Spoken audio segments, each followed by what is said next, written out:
So usually, what is API? API is when there is some client code and he's talking to API code. Okay, so it's not about human talking to some code. It's about two machines. One of them is called client, and another one is called server. Okay, одна часть называется клиент, другая сервер. Две машины. Okay, and you want. Does anyone need translation? Кому-то надо переводить?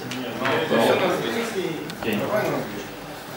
So there is usual API looks like this. There is some namespace, list of functions, and list of their params. Okay, and the web API is not quite different. Just the difference in that instead of namespace there is special domain name, which is site, list of addresses on the domain and their params. And when you build the API, there is only one big global problem, which is called client-server coupling. It means that your clients, they rely on your server API so much that when you change something in the API, your clients break. You know that? Google changes API, everything breaks. Facebook changes API, everything breaks. Bad. Okay. Too bad. But there is one example which can show us how stable API can be. That's the web, the World Wide Web. It exists for 20 years and its clients don't break. Some new features aren't working on all browsers, but it's not a problem for the users. When you want, you can upgrade. So there is Flash, Silverlight, and so on, but when you want, you upgrade. If you don't want, your browser doesn't support it. You still can browse internet, and you can upgrade at any time. Correct? That's magic. Is there some way to introduce this durability to our own APIs? Hypermedia API. This is web API plus web experience. It means that Hypermedia API is inspired by web experience and strong software architecture analysis. So the guy who invented Hypermedia API, he created the bridge between software development design process and network communication design process. It's two different processes, and Fielding has created his dissertation about that in the year 2000, in which he introduced the principles of Hypermedia API. So what is Hypermedia API? Hypermedia API is only one URL. It's HTTPS API GitHub.com. And that's it. Okay? Or HTTPS API Twilio.com 2010-0401. Okay? Where are URLs and where are the parents? Here comes more complex part. There is my media type description, my me type description. It's originally the format of extension of mail messages, but now it's widely used in the HTTP and the web. Media type is what your API returns, and it has all possibilities that you can do to produce to the next step. Okay? When you enter first URL, you get all next possibilities. The URLs, the params, and so on. There are special standardized media types for GitHub. Twilio uses just JSON. There is TechPub, there is Spire.io, and so on. So usually, when you create Hypermedia API, what do? You create the media type. It's not about URLs, that's not about params, it's only media type. but you need to create it very, very good. Yeah, there is some standards about that, as well as about HTTP and so on. And these standards, they introduce the special keywords. So the thing that must be present in your media type, they are marked as must, shall, or required. Should recommended is what that all clients support these options tags. May optional is optional. Must not, shall not is that it means that clients usually don't support, and should not that they don't support it all. For example, some words from real Miami type expressions. Response representation must begin with root element as the first element. Okay? It's very simple. Another one. Servers should return response code of 204 if the HTTP delete request was successful. Okay? There are other types of these directives, and they contain advices about caching, tagging, about checking if cache is expired, about HTTP verbs, about versions, about documents, and so on. So it's not only about the structure of the document, it's about the whole process. It's also from the real type, but it's bigger. Document may contain single filters object, and it has 5 properties. 2 of them required, 3 of them optional.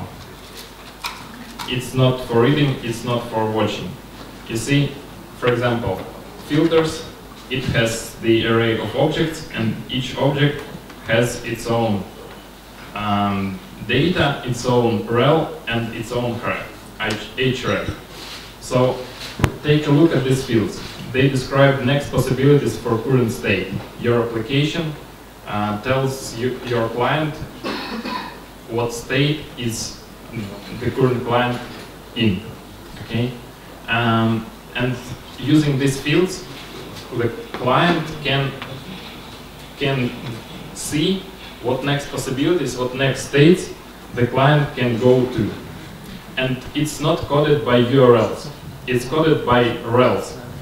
Rel is a special attribute which is supported by HTML and HTTP from scratch, and this attribute is used for defining, you see, URL is good, but when you need to change URL, your clients break. So you use rel to introduce semantics of this URL, and then URL doesn't matter. You step through your filters or items, and you find the category, the new item, the item collection. These values, they exist in rels.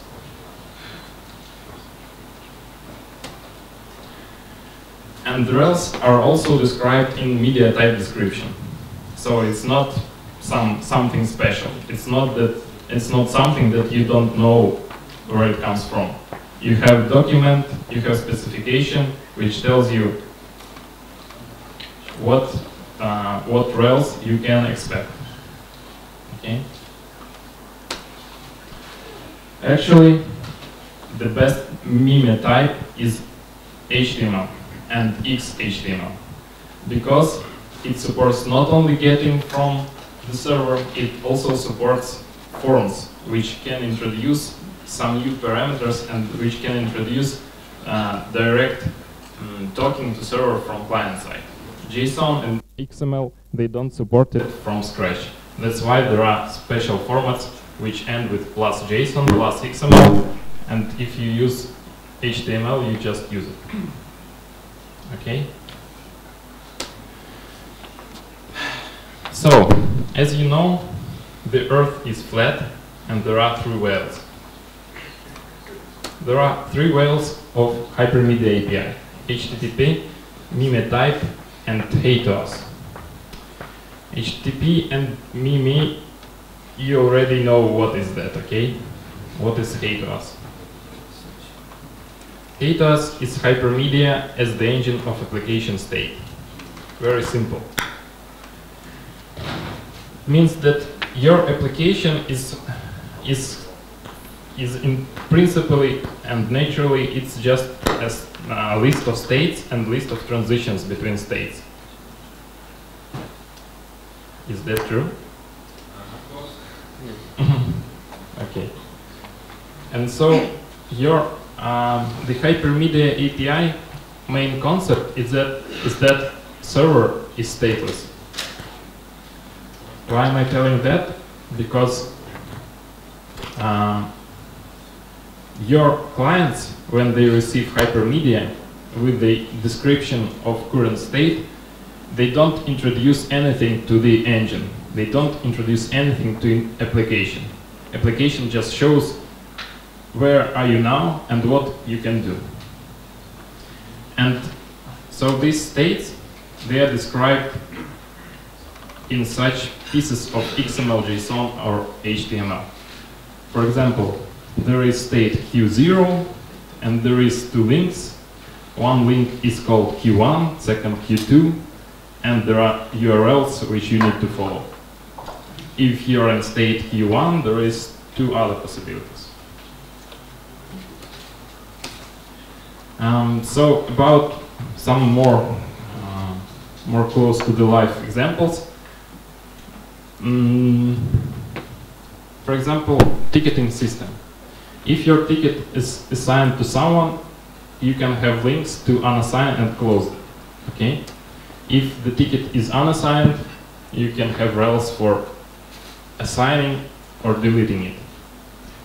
So you're not tied to some implementation. You're not tied to some special format that you need to follow. You just need to know the rules which form the meme type, media type, and then you just browse through your links and you give your human user possibilities, or you just use it. Okay. So hey to us is okay. Just so that you know, meme types, they are registered in IANA, and it has public access, and everyone who wants, he can access it. 2 words about HTTP. So the HTTP is not only version, URL, and status 404 or 500. HTTP has verbs. You know about that. Special verb is options. Options let you know what other verbs you can ask for the current URL. I'll show you the example later. There are status codes, and they are very good. They are very descriptive. For example,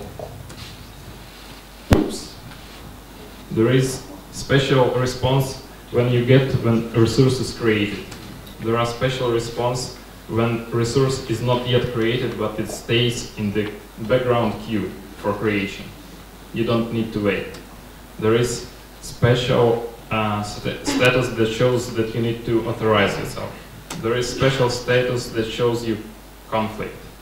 Conflict means that the resource that you want to change, it has already been changed, and you can change in that way which you want. Okay? So you need to think what you need to do next. One of my best, one of the lovely ones, expectation failed. That means that you send some expectation and server responds you that you shouldn't do that. You don't send body, you don't get error, you just get status that you don't do that. Examples. Options. You send request for some payment order and server responds with get and put. That means that you can use get and put. Expectation. You send the header expect, and if server returns you response continue, then everything is okay. You can proceed. And usually you get response 200. Or you don't. And there is conflict. Or there is no conflict, but the response is expectation failed. Okay? Very straightforward. You don't need to invent something. Headers. Accept type. You can tell server what you want to get. You can want XML, you can want JSON. Your application, your server can respond you with the format that you asked for, JSON. It can respond with XML, or it can respond with not acceptable and tell you which media type you should use.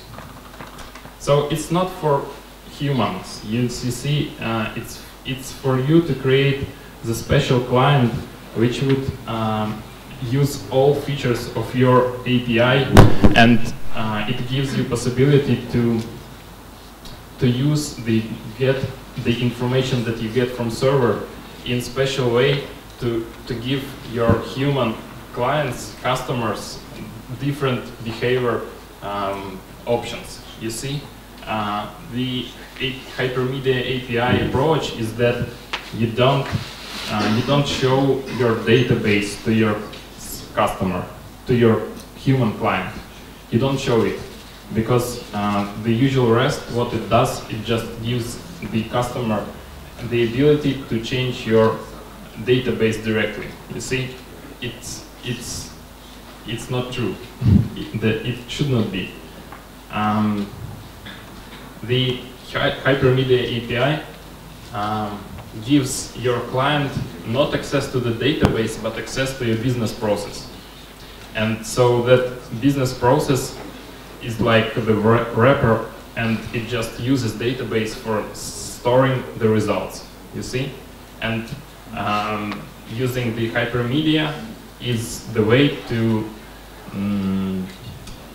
make yourself not vulnerable of URLs and domain name changes.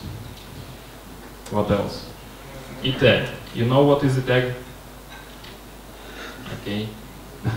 Someone has raised their head. E-tag is hash of your resource. That means that you can get the e-tag, and then you can talk to your cache server to see if you need to update your resource. If not, you don't. You get not modified state. Authorization. The Hypermedia API uses stateless server. It means there is no cookie with session. There is only HTTP basic authorization. Because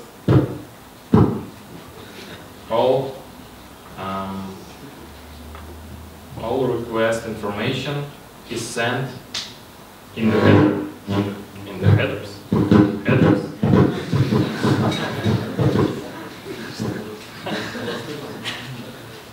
Okay. I'm your father.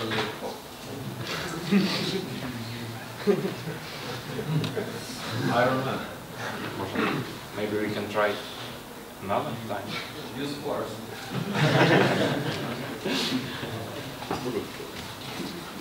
Okay, what I was talking about. So why is that so? Because the caching in the HTTP works depending on your headers, and when you store something in cookie, the cache doesn't know that it should update the cache. Okay, so we can discuss versions. There is a lot about versions of Hypermedia API, but usually there are two approaches. One approach is special version header, and another approach is a separate media type. And so your client just tells your server which version it wants to get. If you want version 1, you get version 1. If you want version 2, you get version 2. If version 1 is obsolete, server returns that. What else? Some caching headers. If unmodified things, if match, it's about e-tags. Okay. So what we come to is that there is, it's the end, almost, okay? You can, it's one of the main parts. You can wake up. There is Richardson maturity model. It tells you how mature is your API to be close to be Hypermedia API. First level, swamp of plain old XML. It's just RPC. You see, there is only one URL or two URLs, and all params you go to the same address, just with different values. You don't use HTTP, you don't use headers, you don't use media types. And you see. Second stage, you use resources. So there are different URLs for resources, and there are different URLs for actions on them. You can edit your post, show your post, create post, delete post, assign post to new post, and so on. It's also a mess. You're using only HTTP also, again. Third step, HTTP verbs. That is what now called REST. Yeah? So originally, REST was not about HTTP verbs. Originally, Hypermedia API was called REST. You use HTTP verbs, but nothing else. And you open your database to your customer. Hypermedia controls. Hate us. You are 100% REST compliant. Okay? So you use headers, versions, matching, you talk to client server, you talk to cache server, you talk to everybody, you analyze your responses, you analyze the rels, links, and so on. And what it gives you, that there is no client-server coupling. The main problem of APIs is solved. And ideally, your clients exist eternally, because there is only one stable URL, no dependencies. And your client just leaves. There is such citation that your Hypermedia API application, it not exists in the web, it lives in the web. Its own lives. And that's just as web browsers work. You see, the World Wide Web is the biggest Hypermedia API, conceptually.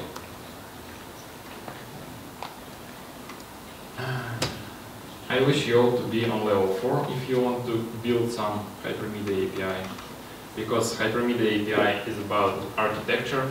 First of all, it's not about coding, it's not about changing your business model each day. It's about very good architecture, analysis, coding, and a lot of work about the semantics. The coding here is 5–10%. Okay, thank you. My name is Marat.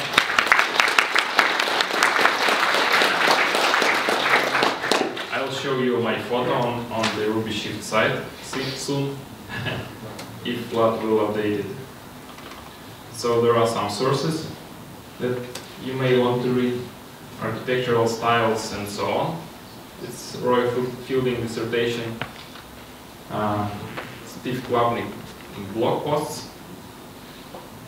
The book that I can recommend because I read it, Building Hypermedia APIs. There are also the special haters gonna hate us. Okay, there is special link, rest is over. There is special also post from Steve Klavnik where he describes what reading list you can start with, and he has very good examples of very good books about that on that topic. It's just in some later slides. Okay, so questions. Do you participate in real projects which use this approach? We are going to.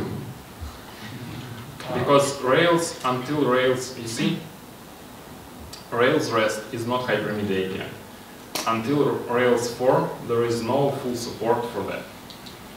So you need to create something by your hands. In Rails 4, they are giving such promising commits that will allow you to use all this stuff from scratch. And also Steve Klavnik makes a big commitment on that. For now, Rails just don't support Hypermedia API in full strength. Is it hard to lean Rails? To proc lean Rails in this way? Ну, сложно их поломать, повернуть, чтобы они работали таким образом. Well, you see, Rails has some, Rails 2, 3, and 1. Rails has some good ideas from this. So you know REST, correct? You know REST. And we use REST. You use REST. In Rails. In Rails way. So you have resources, you have the URLs helpers, correct? So as I can imagine, the correct full support for Hypermedia API is that you create, for example, you use a helper new item, and in some special way there is routing that inserts the needed API URL call, and you can change it. You see, Hypermedia doesn't rely on URLs. So your URL helper should introduce the rel attribute, first of all, and then the href. For now, it's not so. How many custom codes have you wrote? Custom? No, how many code did you write to support this way? It's hundreds of lines or thousands of lines of code. No, we haven't written yet anything. You see, it's not useful now to use Rails for that. We will wait until Rails 4, and if there is a need, you see, Hypermedia API is architectural style. You don't need to support it. Just if you want its abilities, you can. But if you don't need it, it's not the silver bullet. You have to decide, do you need it? You can use RPC, you can use WSDL, and so on. You see the GitHub, Twilio, Facebook, the applications that exist in web and that they already have APIs and that they already have clients, maybe they need it. But again, they should decide it themselves. It's just about, you see, it's very different. You need to build your own client, for example, and you need to build client code and server code, at least to support it, and to have your site working. Sometimes it's just easier to use HTML5 for render it, and that's it. It depends on your needs. So we are now analyzing our needs and thinking about whether we need to do that. It's about future.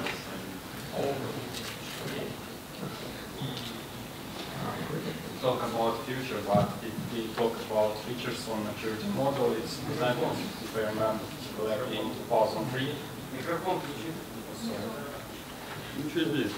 presented in around 2003, and this future doesn't come.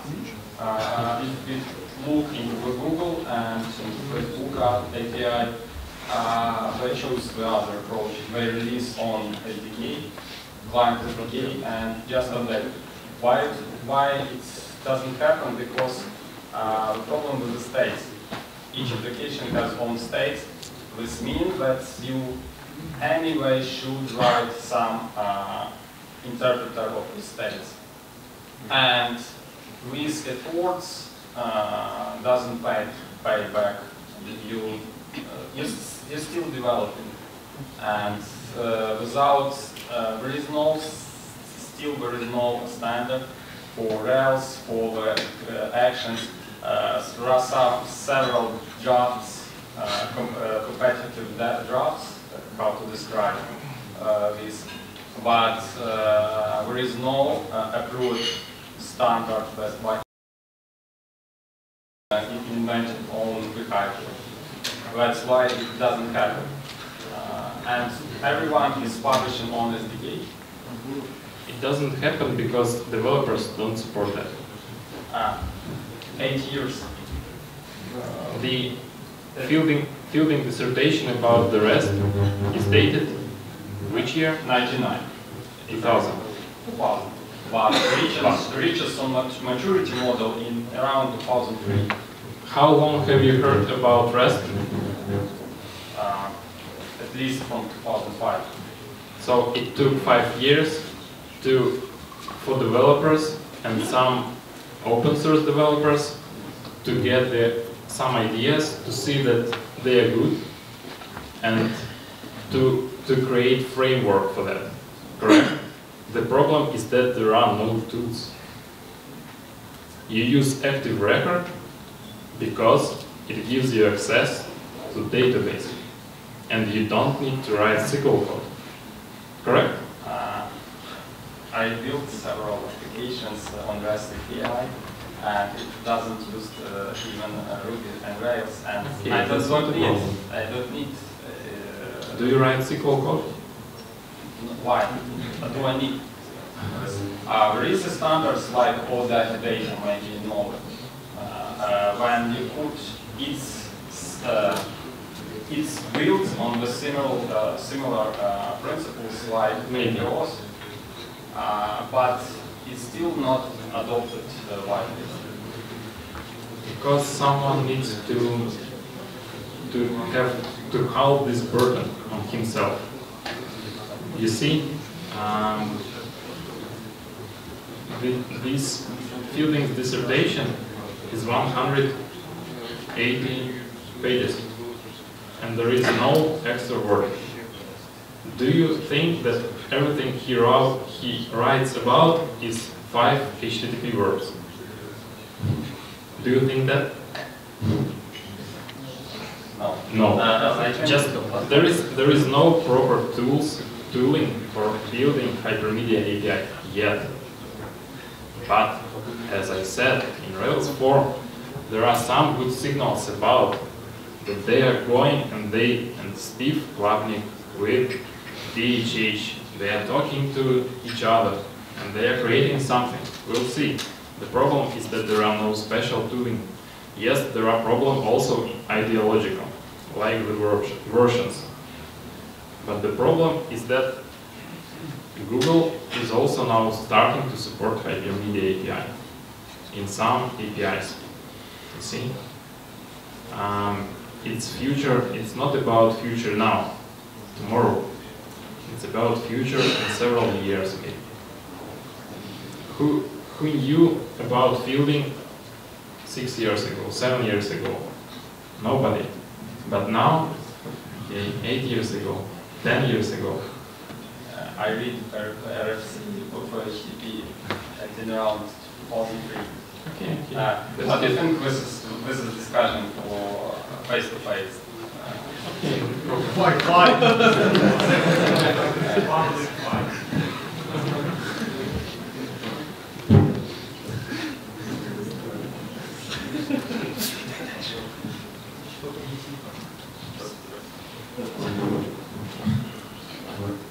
So I have the question: how we can compare Hypermedia with Dom? In case, Hypermedia is stateless, with Dom can full state. How we can compare this? What is the main reasons to use Hypermedia rather than with Dom? I don't know the best answer for that. But as I understand from Hypermedia API gurus, is that Wisdom gives you access to your objects again. So you have some objects in your business model, and it just gives them to the client. I'm not fully complained, or how to say, compatible with Wisdom and so. Okay, yeah. So there is a special book about RESTful services, and there are the comparisons of all existing web services types, including Wisdom, RPC, REST, and so on. Just the main idea is that it still opens your inner objects to your client. It gives you big description, but to use it, you need still, so you are still changing the object states, not application state. Yeah, because we will support state is not stateless. So that's it. But I mean, what's another purposes? Not just about state. Another purposes of what? To use Hypermedia. So the purpose is that you can create JavaScript-rich UI application, and you can use your own API to render it on client side in browser. Or you can use it, and the same API will be served for your API clients. You see, same HTML will be sent, for example, to your coding clients, which will browse through Rails, and they will know what they should do. Just there is such example. When you enter Google, you enter only one URL, google.com, and then you just click on links and browsers and forms. So the same concept is inside of Hypermedia API, but for the clients, the coding clients. They just have one URL, and then they browse through links automatically using media type description. So SOAP is I worked with SOAP, and it's such a mess about SOAP, and it's so hard. It's just much easier to use the RPC, Facebook, and Google APIs instead of SOAP, because SOAP is very hard. But it's, as you say, it's stateful, and it already breaks the Hypermedia API concept, main concept. So that's it. Maybe sometimes SOAP is better, maybe.